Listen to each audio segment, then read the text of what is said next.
I personally saw no benefits in my life going forward. And so I had to make the decision to bet on myself and break free from the path that my mother wanted for me in order to survive on my own.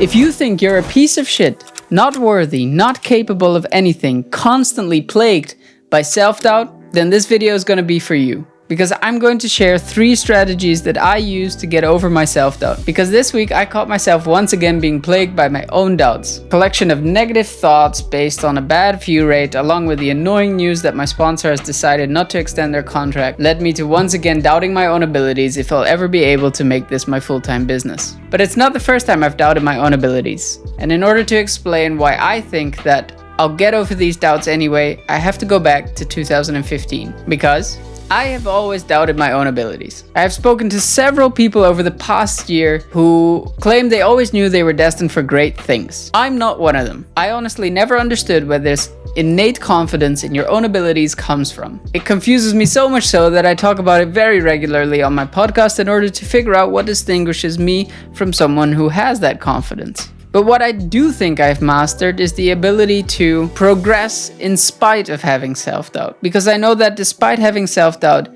no decisions I make about my future will ever be as difficult as the original decision I had to make to get off the path that my mom wanted for me. For context, my mother and I have not been in touch since I was 18. Now, this is not an attempt to burn my mother into the ground, nor to get sympathy likes, but simply to explain for context how I process my own self-doubt. Back in 2015, my parents decided to split. In doing so, my mother decided to move back to the UK as me, my sister, my niece and my dad remained in the Netherlands. In her doing so, I was broken free.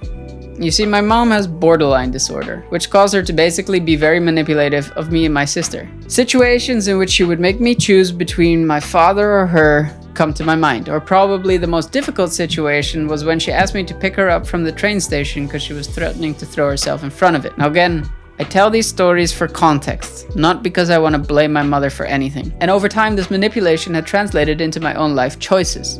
For example, me choosing a study that I didn't really want to do. She had essentially forced me into it because, quote unquote, it would pay well. Or other situations where she would punish me for only getting 6s at school when she expected 9s. And what had occurred over that time is that I was building my life on the basis of what my mother expected or wanted from me. So the moment she left, I saw an opportunity to break free. Because I realized if I had stayed on the path that I was walking at that time, I personally saw no benefits in my life going forward. And so I had to make the decision to bet on myself and break free from the path that my mother wanted for me in order to survive on my own. And to this day, that has been the hardest decision of my life. The decision to pick myself over what my parents wanted for me. And as you can probably imagine, I spent several years after that being angry at the pain my mother inflicted. But after a while, I forgave her. Actually, only recently, only last year. And it all was largely thanks to one quote, that being angry is like taking poison and expecting the other person to die. I realized in my continuing to be mad at her for her life choices, I was in fact still inflicting pain upon myself. So I just want to say, in case you're going through a similar situation and you continue to be angry at your parents, this quote at least helped me a lot to release that pain. And I regularly think back to this experience and question for myself, is whatever it is that I'm suffering through, that I have self-doubts about, is it really worse than that particular situation? Is this situation really worse than the hardest thing I've ever had to go through? Often the answer to that is no. For me, it works because often it puts the tiny little things that I'm losing sleep about into context in the grander scheme of things. And 9 times out of 10, it makes my worrying seem pointless when you just zoom out enough. But while you might not always want to think about the hardest thing you've ever had to go through, I also have 3 more strategies that really help me when these small self-doubts creep in. And they're not strategies that you typically read, like meditate or practice self-compassion. I've tried a lot of these, but for me personally, they never worked. So instead, I recommend doing one of these 3 things.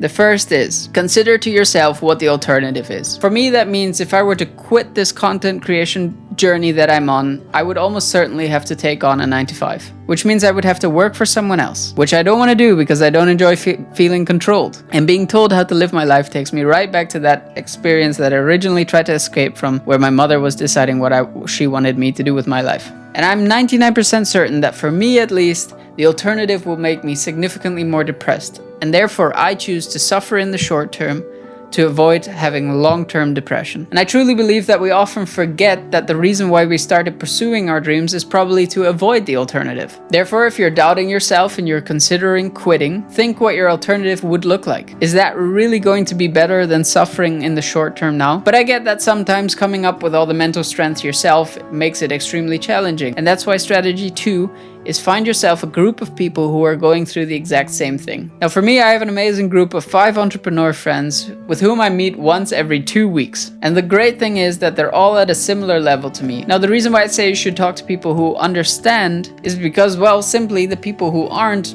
just don't understand. And the reason why is that those people are 9 times out of 10 happy in their situation and therefore would recommend you as their friend to escape the thing that's making you feel uncomfortable and come to what they feel comfortable in. After all, it's human instinct to escape the uncomfortable. In reality though, their comfortable is probably going to be your nightmare. Now unless you're Elon Musk, the chances high that whatever you're worrying about, someone else has had to go through too. And living in the age we are in, the chances high that someone has even documented about it. Therefore, I would recommend that whatever it is that you're suffering in, either find a group of friends who are trying to achieve the same so that you essentially suffer together rather than trying to do everything on your own. But just in case all of that fails and I still have doubts left in my mind, somehow my friends can't convince me, somehow thinking about the alternative can't convince me, then I tend to do the following.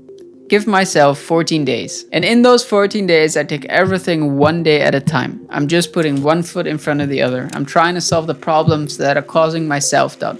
I'm trying to tackle it each day with a new way, with a creative way. I talk to friends about it. What I found that usually 2 weeks is enough of a time frame that the urgency behind the problems already fades again. And therefore the self-doubt usually doesn't last. Now one crazy famous quote that always helps me get through it is Rocky Balboa's, "But it ain't about how hard you hit. It's about how hard you can get hit and keep moving forward. How much you can take and keep moving forward.